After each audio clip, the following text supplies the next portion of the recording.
माघ महात्म्य 5वां अध्याय। दत्तात्रेय जी कहते हैं कि हे राजन, एक प्राचीन इतिहास कहता हूँ। भृगुवंश में ऋषिका नाम की एक ब्राह्मणी थी जो बाल्यकाल में ही विधवा हो गई थी। वह रेवा नदी के किनारे विंध्याचल पर्वत के नीचे तपस्या करने लगी।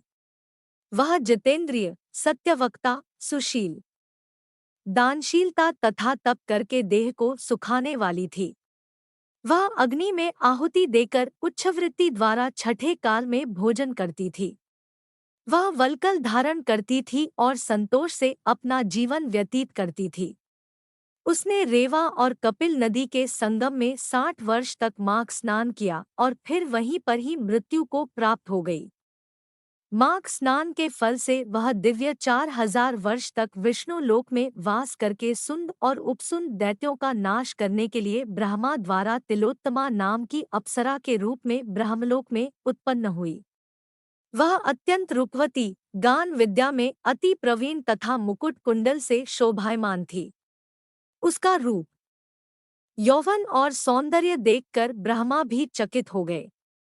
वह तिलोत्तमा रेवा नदी के पवित्र जल में स्नान करके वन में बैठी थी। तब सुंद व उपसुंद के सैनिकों ने चंद्रमा के समान उस रूपवती को देखकर अपने राजा सुंद और उपसुंद से उसके रूप की शोभा का वर्णन किया और कहने लगे कि कामदेव को लज्जित करने वाली ऐसी परम सुंदरी स्त्री हमने कभी नहीं देखी।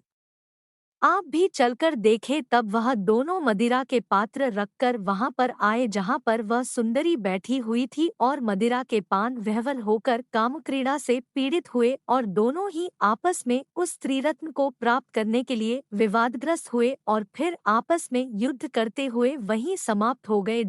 उन दोनों का मरा हुआ देखकर उनके सैनिकों ने बड़ा कोलाहल मचाया और तब तिलोत्तमा कालरात्रि के समान उनको पर्वत से गिराती हुई 10 दिशाओं को प्रकाशमान करती हुई आकाश में चली गई और देव कार्य सिद्ध करके ब्रह्मा के सामने आई। तो ब्रह्मा जी ने प्रसन्नता से कहा कि हे चंद्रवती, मैंने तुमको सूर्य के रथ पर स्थान दिया।